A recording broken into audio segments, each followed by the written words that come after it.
ಎಲ್ರಿಗೂ ನಮಸ್ಕಾರ. ನೀವು ನೋಡ್ತಾ ಇದ್ದೀರಾ ಟಿವಿ ವಿಕ್ರಮ. ನಾನು ಮುಮ್ತಾಜ್ ಅಬ್ದುಲ್ ನೆಲಡ್ಕ. ವೀಕ್ಷಕರೇ, ಒಂದು ಕಡೆ ನೋಡಿದ್ರೆ ಎಲ್ಲಾ ಪಕ್ಷಗಳು ಒಡೆದು ಹೋಗ್ತಾ ಇದ್ರೆ, ಮತ್ತೊಂದು ಕಡೆ ಮೋದಿ ಅಮಿತ್ ಶಾಜಿ ಅವರ ಪ್ಲಾನೇ ಬೇರೆ. ಮಹಿಳಾ ಮೀಸಲಾತಿಯನ್ನು ಕೊಡಬೇಕನ್ನುವಂಥದ್ದು ಬಿಜೆಪಿಯ ಬದ್ಧತೆ. ಇವನ್ನ ಮಹಿಳಾ ಮೀಸಲಾತಿ ಬಿಜೆಪಿ ಪ್ರಣಾಳಿಕೆಯಲ್ಲೂ ಕೂಡ ಇದೆ. ಹೀಗಾಗಿ 2029ಕ್ಕೆ ಮಹಿಳಾ ಮೀಸಲಾತಿಯನ್ನ ಕೊಟ್ಟೆ ನಾವು ಚುನಾವಣೆಯನ್ನ ನಡೆಸಬೇಕನ್ನೋದು ಇಲ್ಲಿ ಅಮಿತ್ ಶಾ ಹಾಗೆ ಮೋದಿಜಿಯವರ ಹಠ. ಆದ್ರೆ ಅದಕ್ಕೆ ಅಡ್ಡಲಾಗಿ ಯಾರು ನಿಂತಿದ್ರು, ಯಾರು ಈ ಬಾರಿ ಅದನ್ನ ಫೇಲ್ ಮಾಡಿದ್ರು? ಅಫ್ಕೋರ್ಸ್ ನೀವೆಲ್ಲ ನೋಡಿದೀರಾ. ಮಹಿಳಾ ಮೀಸಲಾತಿಯನ್ನು ಕೊಡೋದಕ್ಕೆ ವಿಪಕ್ಷಗಳು ವಿರೋಧವನ್ನ ಮಾಡ್ತಾ ಇವೆ. 2019ರಲ್ಲಿ ಆಗಿದ್ರೆ ಬಿಜೆಪಿ ಹತ್ರ ಸಾಕಷ್ಟು ಸಂಖ್ಯಾಬಲ ಇತ್ತು. ಆದ್ರೆ ಈಗ ಹಾಗಿಲ್ವಲ್ಲ. 2024ರ ಲೋಕಸಭೆಯಲ್ಲಿ ಬಿಜೆಪಿ ಗೆದ್ದಿರುವಂಥದ್ದು 240 ಸ್ಥಾನಗಳನ್ನ. NDA ಮೈತ್ರಿಕೂಟದ ಸಹಾಯದಿಂದ ಬಿಜೆಪಿ ಈಗ ಅಧಿಕಾರದಲ್ಲಿ ಇರುವಂಥದ್ದು. ಹಾಗಾದ್ರೆ ಬಿಜೆಪಿ ಲೆಕ್ಕಾಚಾರ ಏನಿಲ್ಲಿ? ಮಹತ್ವದ ಮಸೂದೆಯನ್ನ ಪಾಸ್ ಮಾಡದೆ ಅಮಿತ್ ಶಾಜಿ ಆಗಿರ್ಬಹುದು, ಮೋದಿಜಿ ಆಗಿರ್ಬಹುದು ಸುಮ್ಮನೆ ಬಿಟ್ಟು ಬಿಡ್ತಾರಾ? ಮಹಿಳಾ ಮೀಸಲಾತಿ ಮಸೂದೆ ಜಾರಿ ಆಗದೆ 2029ರ ಚುನಾವಣೆ ಆಗತ್ತಾ? No way. ಅಮಿತ್ ಶಾಜಿ ಅವರ ಲೆಕ್ಕಾಚಾರ ಬೇರೆನೇ ಇದೆ. ಇತ್ತೀಚೆಗೆ ಶಿವಸೇನೆ ಆಗಿರ್ಬೋದು, TMC ಆಗಿರ್ಬೋದು, ಸಮಾಜವಾದಿ ಸಂಸದರು ಅವರದ್ದೇ ಪಕ್ಷದ ವಿರುದ್ಧ ಬಂಡೆದಿದ್ದಾರೆ. ಇದನ್ನ ಬಂಡವಾಳ ಮಾಡಿಕೊಂಡಂತ ಅಮಿತ್ ಶಾಜಿ ಒಂದು ಮಹತ್ವದ ಬಿಲ್ ಅಂಗೀಕಾರಕ್ಕೆ ಈಗ ಪ್ಲಾನ್ ಅನ್ನ ಮಾಡ್ಕೊಳ್ತಾ ಇದ್ದಾರೆ. ಬಿಜೆಪಿಯಲ್ಲಿ ಅಮಿತ್ ಶಾಜಿ ಅವರನ್ನ ಚುನಾವಣಾ ಚಾಣಕ್ಯ ಅಂತ ಕರೆಯುವಂಥದ್ದು ಸುಳ್ಳಲ್ಲ ನೋಡಿ, ಪಕ್ಕಾ ಚಾಣಕ್ಯನೇ ಅವರು. TMC 20 ಸಂಸದರು, ಶಿವಸೇನೆಯಲ್ಲಿ 9ರಲ್ಲಿ 7 ಸಂಸದರು, ಇನ್ನು 20ಕ್ಕೂ ಹೆಚ್ಚು ಸಮಾಜವಾದಿ ಸಂಸದರು ಬಂಡಾಯವನ್ನ ಸಾರಿದ್ದಾರೆ. ಈ ಪಕ್ಷದಲ್ಲಿರುವಂತಹ ಆಂತರಿಕ ಬಂಡಾಯ ಆಗಿರಬಹುದು, ಒಳಜಗಳಾಗಿರಬಹುದು, ಇವುಗಳ ಲಾಭವನ್ನ ತೆಗೆದುಕೊಳ್ಳೋದಕ್ಕೆ ಬಿಜೆಪಿ ಈಗ ಸಂಪೂರ್ಣವಾಗಿ ಸಿದ್ಧತೆಯನ್ನ ಮಾಡ್ಕೊಳ್ತಾ ಇದೆ. ಲೋಕಸಭೆ ಆಗಿರಬಹುದು, ರಾಜ್ಯಸಭೆ ಆಗಿರಬಹುದು, ಎರಡರಲ್ಲೂ ಕೂಡ ಮಹಿಳಾ ಮೀಸಲಾತಿ ಬಿಲ್ ಅಂಗೀಕಾರಕ್ಕೆ ಅಮಿತ್ ಶಾಜಿ ಅವರು ಗೇಮ್ ಪ್ಲಾನ್ ರೆಡಿ ಮಾಡಿದ್ದಾರೆ. ವೀಕ್ಷಕರೇ, ಮೋದಿ ಸರ್ಕಾರದ ಎದುರು 3 ಪ್ರಮುಖ ಬಿಲ್ಗಳಿದಾವೆ. ಒಂದು ಒನ್ ನೇಷನ್ ಒನ್ ಎಲೆಕ್ಷನ್, ಒಂದು ರಾಷ್ಟ್ರ ಒಂದು ಚುನಾವಣೆ. ಇನ್ನೊಂದು ಯಾವುದು? ಕ್ಷೇತ್ರ ಪುನರ್ವಿಂಗಡಣೆ, ಡಿಲಿಮಿಟೇಷನ್ ಬಿಲ್. ಮತ್ತೊಂದು ಮಹಿಳಾ ಮೀಸಲಾತಿ ಬಿಲ್. ಇಲ್ಲಿ ಒನ್ ನೇಷನ್ ಒನ್ ಎಲೆಕ್ಷನ್ಗೆ ಮೋದಿ ಸರ್ಕಾರ ಅಷ್ಟು ತಲೆ ಕೆಡಿಸ್ಕೊಂಡಿಲ್ಲ. ಆದ್ರೆ ಕ್ಷೇತ್ರ ಪುನರ್ವಿಂಗಡಣೆಯನ್ನ ಮಾಡಿ ಮಹಿಳಾ ಮೀಸಲಾತಿ ಬಿಲ್ ಅನ್ನ ಜಾರಿ ಮಾಡೋದಕ್ಕೆ ಬಿಜೆಪಿ ಸಂಪೂರ್ಣವಾಗಿ ಸಿದ್ಧವಾಗಿದೆ. ಅದರ ಸದನದಲ್ಲಿ ಬಿಲ್ ಅಂಗೀಕಾರಕ್ಕೆ ಆಗ್ಲೇ ಹೇಳಿದ ಹಾಗೆ ಬಿಜೆಪಿ ಹತ್ರ ಸಂಖ್ಯಾಬಲ ಇಲ್ಲ. ಇತ್ತೀಚೆಗೆ ಲೋಕಸಭೆಯಲ್ಲಿ ಮಹಿಳಾ ಮೀಸಲಾತಿ ಮಸೂದೆಯನ್ನು ಮಂಡಿಸಲಾಗುತ್ತೆ. ಅವತ್ತು ಕೇವಲ 54 ಮತಗಳಿಂದ ಆ ಮಸೂದೆ ಅಂಗೀಕಾರ ಆಗಲ್ಲ, ಸೋಲಾಗುತ್ತೆ ಅದಕ್ಕೆ. ಈಗ ಮುಂಬರುವಂತಹ ಮಳೆಗಾಲ ಅಥವಾ ಚಳಿಗಾಲ ಅಧಿವೇಶನದಲ್ಲಿ ಆ ಮಸೂದೆಯನ್ನ ಮಂಡಿಸಿ ಬಿಲ್ ಪಾಸ್ ಮಾಡ್ಕೊಳ್ಬೇಕನ್ನುವಂಥದ್ದು ಈಗ ಬಿಜೆಪಿಯ ಲೆಕ್ಕಾಚಾರ. ಆದ್ರೆ ನಮ್ಮ ಹತ್ರ ಅಷ್ಟು ನಂಬರ್ ಇಲ್ವಲ್ಲ, ಏನು ಮಾಡೋದು? ಹಾಗಂತ ಅಮಿತ್ ಶಾಜಿ ಅವರು ಸುಮ್ಮನೆ ಕೂರ್ತಾರಾ? ಸಾಧ್ಯನೇ ಇಲ್ಲ. ವಿಪಕ್ಷಗಳಲ್ಲಿ ಬಂಡಾಯದ ಹೊಗೆ ಕಾಣಿಸ್ಕೊಳ್ತಾ ಇದ್ದ ಹಾಗೆ ಇದನ್ನ ಯಾವ ರೀತಿ ಮಹಿಳೆಯರ ಒಳಿತಿಗೆ ಕನ್ವರ್ಟ್ ಮಾಡ್ಕೊಳ್ಬಹುದು ಅಂತ ಲೆಕ್ಕಾಚಾರ ಈಗಾಗಲೇ ಶುರು ಆಗಿದೆ. ಬಿಜೆಪಿಗೆ ಲಾಭ ಆಗುವಂತಹ ಎಲ್ಲ ಲಕ್ಷಣ ಅದರಲ್ಲಿ ಕಾಣಿಸ್ತಾ ಇದೆ. ವೀಕ್ಷಕರೇ, ಲೋಕಸಭೆಯಲ್ಲಿ ಈಗ 543 ಸದಸ್ಯರಿದ್ದಾರೆ. ಅದರಲ್ಲಿ NDA ಮೈತ್ರಿಕೂಟದ ಬಲ 293.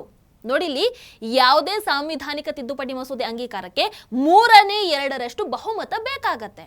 ಅಂದ್ರೆ NDA ಮೈತ್ರಿಗೆ 69 ಸದಸ್ಯರ ಕೊರತೆ ಆಗತ್ತೆ. ಆಗ್ಲೇ ನೋಡಿ ಶುರುವಾಯಿತು ಆಟ. ಪಶ್ಚಿಮ ಬಂಗಾಳದ ಚುನಾವಣೆಯ ನಂತರ TMC ಈಗ 2 ಹೋಳಾಗಿದೆ. TMCಯ 20 ಸಂಸದರು NDA ಮೈತ್ರಿಗೆ ತಮ್ಮ ಬೆಂಬಲವನ್ನ ಕೊಡ್ತೀವಿ ಅಂತ ಹೇಳ್ತಾ ಇದ್ದಾರೆ. ಅಲ್ಲಿಗೆ NDA ಬಲ ಎಷ್ಟಾಯ್ತು? 313 ಆಯ್ತು. ಆಮೇಲೆ ಈ ಕಡೆ ನೋಡಿದ್ರೆ DMK ಕೂಡ NDAಗೆ ಬೆಂಬಲವನ್ನ ಕೊಟ್ರೆ ಅದರಲ್ಲಿ ಏನು ಆಶ್ಚರ್ಯ ಇಲ್ಲ. ಯಾಕೆ? ತಮಿಳುನಾಡಲ್ಲಿ ಕಾಂಗ್ರೆಸ್ ಹಾಗೆ DMK ಒಟ್ಟಿಗೆ ಚುನಾವಣೆಗೆ ಹೋದ್ವು. ಆದ್ರೆ ಈ ಮೈತ್ರಿಗೆ ಹೀನಾಯ ಸೋಲಾಗತ್ತೆ. ದಳಪತಿ ವಿಜಯ್ ಅವರ TVK ಪಕ್ಷ ಗೆಲ್ಲುತ್ತೆ. ಸೋತಂತಹ DMK ಜೊತೆಗಿದ್ದಂತಹ ಕಾಂಗ್ರೆಸ್ ಫಲಿತಾಂಶ ಬಂದ ತಕ್ಷಣ ತಮ್ಮ ಅಸಲಿ ಮುಖವನ್ನ ತೋರಿಸ್ತಾರೆ. TVK ಜೊತೆಗೆ ಸೇರ್ಕೊಂಡು ಸರ್ಕಾರ ರಚನೆಯನ್ನ ಮಾಡ್ತಾರೆ. ಹೀಗಾಗಿ DMK ನಾಯಕರೀಗ ಕಾಂಗ್ರೆಸ್ ವಿರುದ್ಧ ಕೊತ ಅಂತ ಕುದೀತಾ ಇದ್ದಾರೆ. ಇಲ್ಲಿ DMKಯಲ್ಲಿ ಒಟ್ಟು 22 ಸಂಸದರಿದ್ದಾರೆ.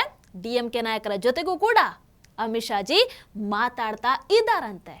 ಒಂದು ವೇಳೆ ಇಲ್ಲಿ DMK ಕೂಡ ಬೆಂಬಲವನ್ನು ನೀಡಿದ್ರು ಅಂತ ಅಂದುಕೊಳ್ಳಿ, ಲೋಕಸಭೆಯಲ್ಲಿ NDA ಬಲ 335 ಆಗತ್ತೆ. ಸೂಪರ್ ಅಲ್ಲ ಅಂತ ಅನ್ಸಿದ್ರೆ ಇಷ್ಟಕ್ಕೆ ಮುಗಿಯಲ್ಲ, ಇನ್ನೂ ಇದೆ ಕೇಳಿ. ಉದ್ಧವ್ ಠಾಕ್ರೆಯ ಶಿವಸೇನೆ ಅದರಲ್ಲಿ 9 ಲೋಕಸಭಾ ಸಂಸದರಿದ್ದಾರೆ.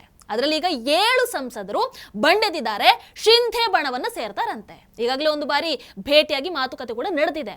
ಒಂದು ವೇಳೆ ಶಿವಸೇನೆಯ 7 ಸಂಸದರು NDAಗೆ ಸೇರಿದ್ರೆ ನಮ್ಮ ನಂಬರ್ ಎಷ್ಟಾಯ್ತು? 347 ಆಗತ್ತೆ. ಲೋಕಸಭೆಯಲ್ಲಿ 3/2 ಅಂದ್ರೆ 369 ಸದಸ್ಯರ ಸಂಖ್ಯೆ ಇರಬೇಕು. ಇಲ್ಲಿ TMC, ಶಿವಸೇನೆ, DMK ಇವರೆಲ್ಲರೂ ಕೂಡ ಬೆಂಬಲವನ್ನ ಕೊಟ್ರೆ NDA ಮೈತ್ರಿ ಬಲ 342 ಆಗತ್ತೆ. ಅಲ್ಲಿಗೆ ಗೇನ್ ಎಷ್ಟು ಕಡಿಮೆ ಆಯ್ತು? ಒಂದು 20 ಸದಸ್ಯರ ಕೊರತೆ ಆಗುತ್ತಾ?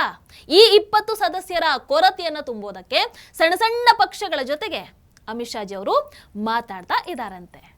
ಹೀಗಾಗಿ ಈ ಬಾರಿ ಎಲ್ಲ ಲೆಕ್ಕಾಚಾರಗಳನ್ನು ನೋಡಿದ್ರೆ ಕ್ಷೇತ್ರ ಪುನರ್ ವಿಂಗಡಣೆ ಆಗಿರಬಹುದು, ಮಹಿಳಾ ಮೀಸಲಾತಿ ಬಿಲ್ ಆಗಿರಬಹುದು, ಇವುಗಳು ಲೋಕಸಭೆಯಲ್ಲಿ ಪಾಸ್ ಆಗುವಂಥದ್ದು ಪಕ್ಕ ಅನ್ನೋ ಹಾಗೆ ಕಾಣಿಸ್ತಾ ಇದೆ.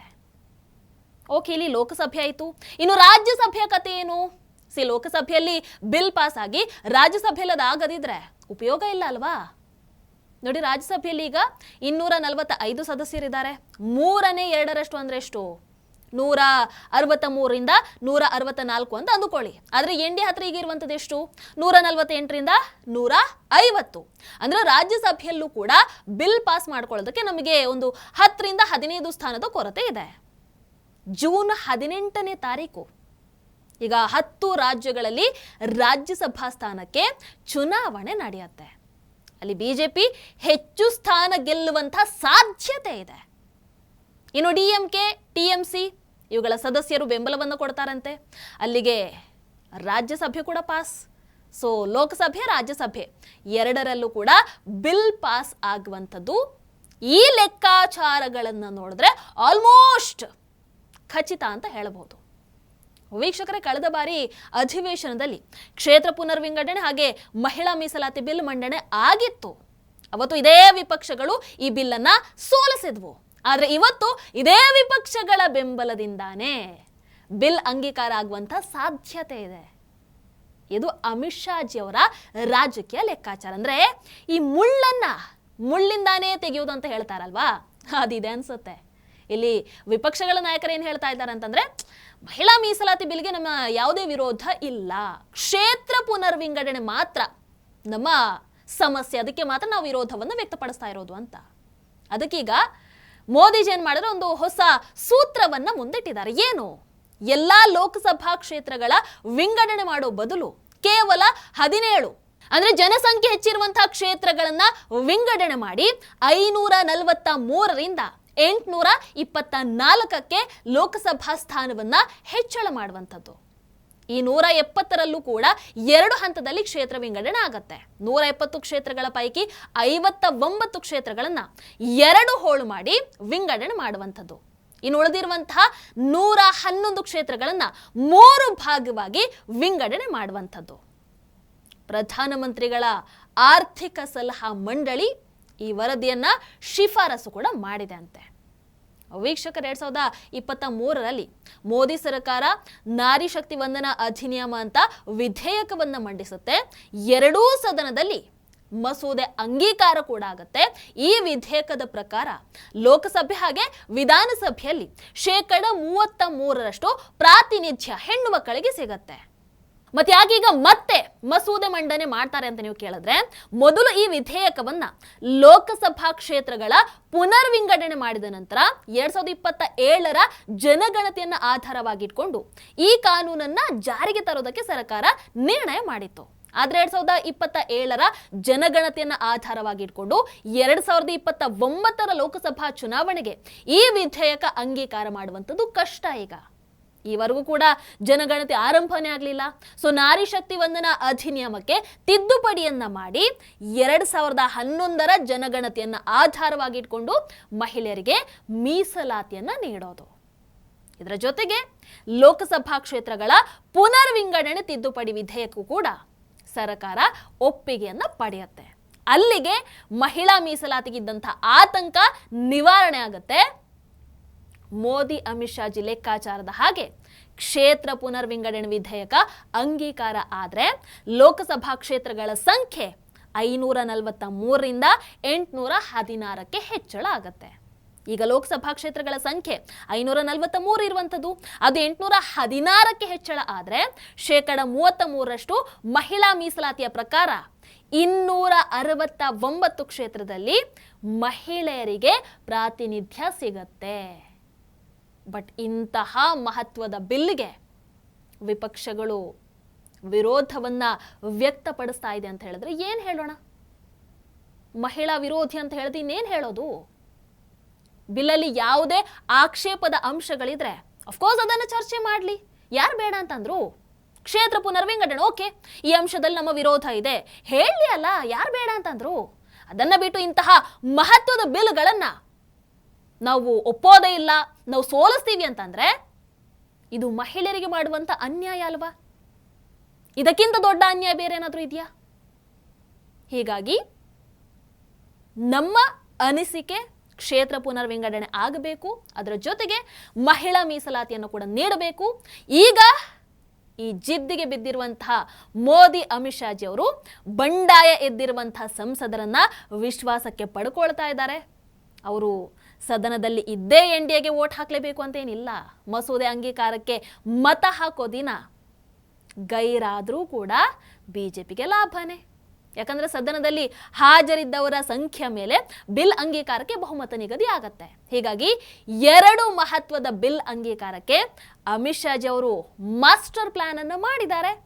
ಮುಂದಿನ ಅಧಿವೇಶನದಲ್ಲಿ ಈ ಬಿಲ್ ಪಾಸ್ ಆಗುತ್ತಾ ಆಗಲ್ವಾ, ಏನೆಲ್ಲ ಬೆಳವಣಿಗೆ ಆಗತ್ತೆ ಕಾದು ನೋಡೋಣ. ನಿಮ್ಮ ಅನಿಸಿಕೆಯನ್ನು ಕಮೆಂಟ್ ಮಾಡಿ. ನಮಸ್ಕಾರ. ಟಿವಿ ವಿಕ್ರಮ, ದೇಶ ನಿಮ್ಮ ಕೈಯಲ್ಲಿ. ಈ ಕಾರ್ಯಕ್ರಮ ನಿಮಗೆ ಇಷ್ಟ ಆಗಿದ್ದಲ್ಲಿ ಲೈಕ್, ಶೇರ್ ಹಾಗೂ ಕಮೆಂಟ್ ಮಾಡಿ. ಟಿವಿ ವಿಕ್ರಮದ ಕಾರ್ಯಕ್ರಮಗಳನ್ನು ನಿರಂತರವಾಗಿ ವೀಕ್ಷಿಸಲು ಸಬ್ಸ್ಕ್ರೈಬ್ ಮಾಡಿ, ಬೆಲ್ ಐಕನ್ ಒತ್ತಿ.